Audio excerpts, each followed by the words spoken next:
Halo semua, salam sejahtera Malaysia. Selamat datang ke channel Fels Lifestyle. Terima kasih kerana masih bersama dan setia di dalam channel ini. Tuan-tuan dan puan, berita gembira, berita baik yang dinantikan oleh seluruh rakyat Malaysia. Baru-baru ini, walaupun terdapat isu kenaikan harga minyak diesel yang mengundang kecaman terhadap Anwar Ibrahim. Namun saudara-saudara, seperti yang diumumkan oleh Datuk Seri Anwar Ibrahim, semua ini demi kebaikan negara dan rakyat. Dan yang terkini pula, Datuk Seri Anwar Ibrahim mengumumkan berita baik. Disahkan harga telur ayam turun 3 sen mulai 17 Jun. Saudara-saudara, menurut kerajaan ataupun Anwar Ibrahim, kerajaan memutuskan harga runcit telur ayam grade A, B dan C di seluruh negara diturunkan 3 sen sebiji selaras usaha mengembalikan hasil penjimatan penyasaran subsidi kepada rakyat. Perdana Menteri Datuk Seri Anwar Ibrahim berkata kini harga runcit bagi telur ayam grade A, B dan C masing-masing turun kepada 42 sen, 40 sen dan 38 sen sebiji berkuat kuasa hari ini. Penampungan subsidi keperluan makanan rakyat sebanyak 10 sen bagi sebiji telur ayam ini melibatkan perbelanjaan RM100 juta. Manakala pada tahun 2023, peruntukan subsidi telur ayam adalah sebanyak RM927 juta, katanya dalam kenyataan. Perdana Menteri berkata, harga runcit bagi telur di Sabah, Sarawak dan Labuan juga akan diselaraskan mengikut bahagian dan zon yang diwartakan. Beliau berkata, langkah itu selaras dengan perkembangan semasa yang menunjukkan berlaku penurunan kos input pengeluaran telur ayam, khususnya bahan asas kepada makanan ayam. Ingin saya tegaskan, masalah atau isu terkait kos kehidupan rakyat akan terus ditangani kerajaan secara lebih proaktif dan berkesan sambil berusaha sebaiknya dalam memampan dampak yang buruk ke atas kehidupan harian rakyat. Mengenai penyeludupan diesel, Anwar berkata, Kementerian Perdagangan Dalam Negeri dan Kos Sara Hidup KPDN menggerakkan Ops Tiris yang berlangsung sejak 1 Mac 2023 bertujuan membanteras permasalahan penyelewengan diesel bersubsidi yang memanfaatkan pihak tidak layak sehingga 31 Disember 2023. Sebanyak 6.44 juta liter diesel dianggarkan berjumlah RM14.12 juta telah dirampas. Anwar berkata hasil dan perkembangan baik operasi tersebut, Ops Tiris 3.0 pula dijalankan dengan skop yang diperluas mencakupi barang-barang kawalan lain yaitu gula putih bertapis, kasar dan halus, minyak masak bungkusan bag poli 1 kg, petrol RON 95 dan gas petroleum cecair LPG.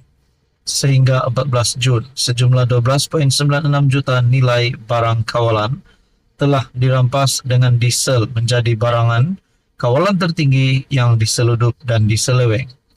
Lantaran itu, kerajaan Madani akan kekal komited menangani penyeludupan diesel sambil mengimbanginya dengan perihal bekalan dan kos sara hidup rakyat.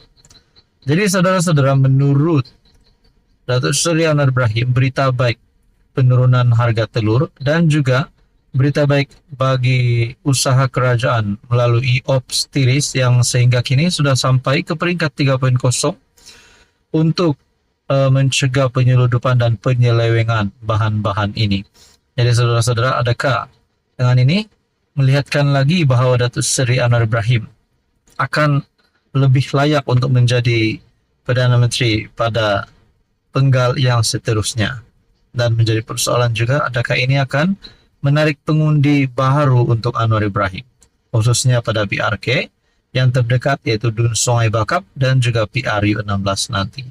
Saudara-saudara, berkaitan dengan ini, apa komen Anda? Sekian saja, teruskan bersama di dalam channel ini.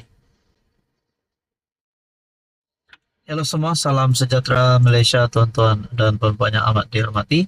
Selamat datang ke channel Fels Lifestyle. Terima kasih kerana bersama di dalam channel ini. Saudara-saudara, sudah pasti tumpuan rakyat Malaysia, terutamanya bagi rakyat di kawasan Sungai Bakap, di Dun Sungai Bakap, di mana pilihan raya kecil akan diadakan pada 6 Julai depan.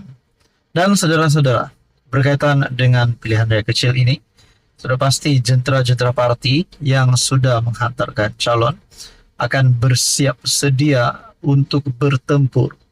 Nah, persoalannya, adakah sekali lagi kerajaan perpaduan akan menunjukkan bahawa kemenangan menjadi milik mereka seperti yang berlaku pada pilihan raya kecil baru-baru ini?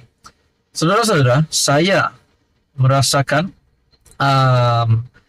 mungkin kerajaan perpaduan boleh menang, dan begitu juga Perikatan Nasional pun boleh menang, dan mungkin ada calon yang lain juga boleh menang.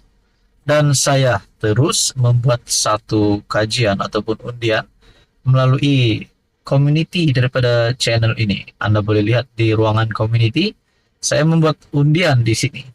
Calon mana yang menang PRK Sungai Bakap pada 6 Julai depan.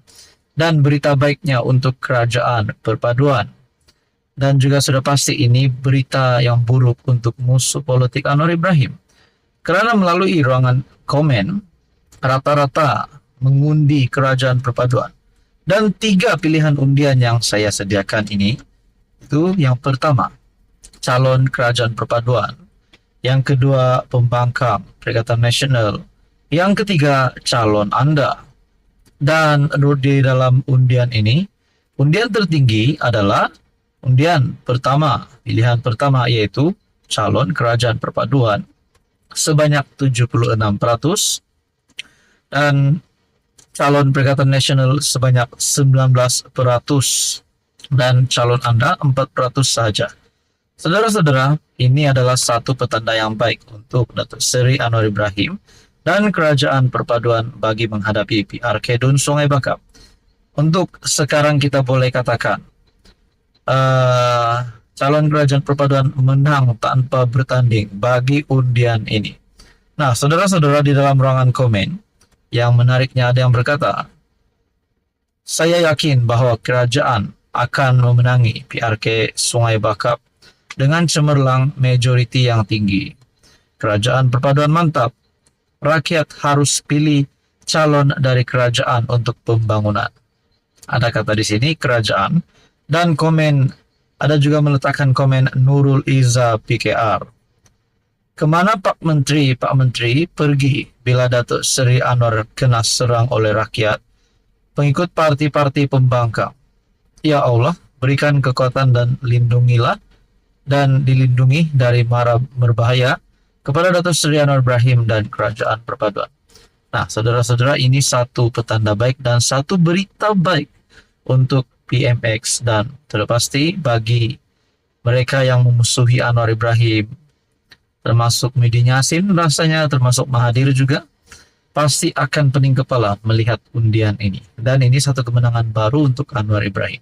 Jadi saudara-saudara, Anda boleh komen di bawah siapa pilihan Anda bagi pilihan raya kecil Dun Sungai Bakap yang diadakan pada 6 Julai depan. Sekian saja, teruskan bersama di dalam channel ini untuk info yang seterusnya.